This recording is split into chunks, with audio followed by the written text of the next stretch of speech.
How's it going? Here today with an awesome video which features a drop test between the Samsung Galaxy S4 and the iPhone 5. Now it's fairly obvious that these are the top of the line phones when it comes to Android and iOS, both these being the rivaling predecessors in today's market of 2013.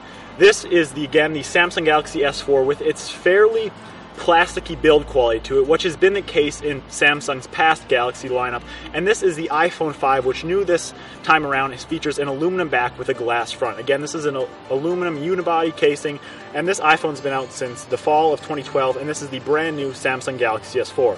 So today in the drop test, we're going to be dropping each phone from 3 different heights, one pocket level, one face and chest level, and then one above the head to simulate the most realistic drop of what it would be like in current day or in standard conditions if you were to drop your phone.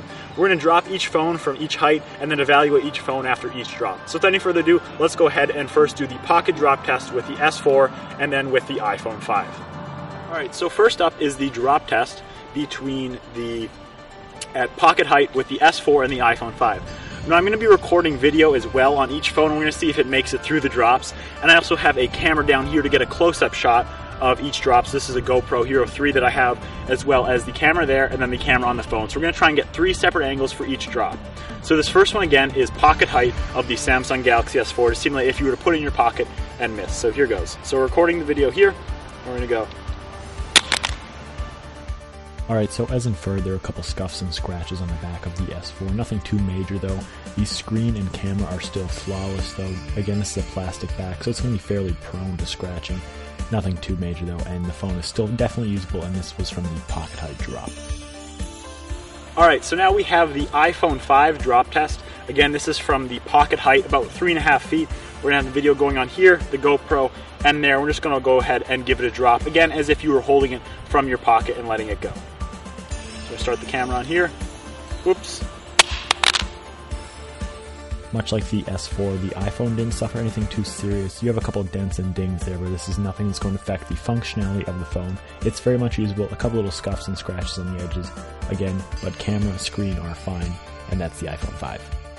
Alright, so it seems as though that the S4 made it fairly unscathed through the first pocket drop test. A couple minor scratches on the plastic back, but that's a given again. This is a plastic back, which can again also be replaced. So we're going to go ahead, and now this is the chest drop. So we're going to simulate as if you were holding it at your chest and it slipped out of your hands. So again, I have all 3 cameras going, and we're going to go ahead. 1, 2, 3.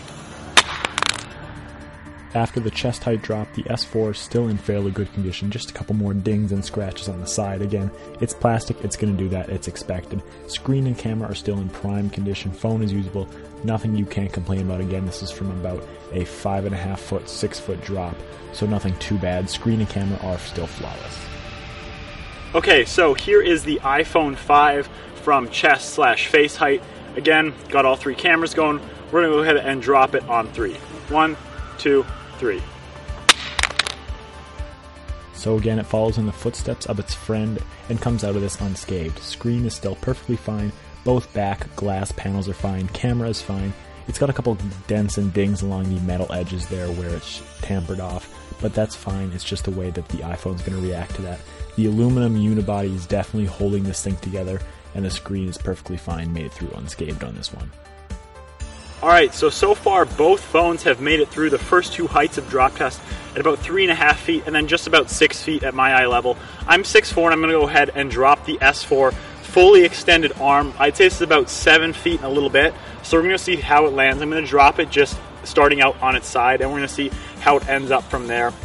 So I'm going to go ahead and back up here and then also move this camera and remind you both of these phones did start out in a brand new state. So I'm going to go ahead and drop these. These were both brand new phones, and this is the S4 for about 7 feet and a little bit, dropping it on the side in 3, 2, 1.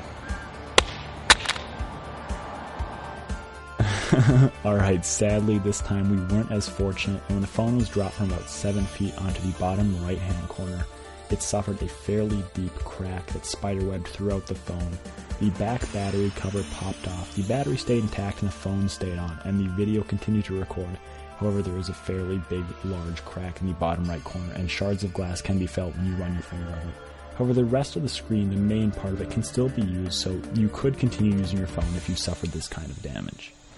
Alright, so as you saw, the S4 didn't quite hold up in the screen. We got a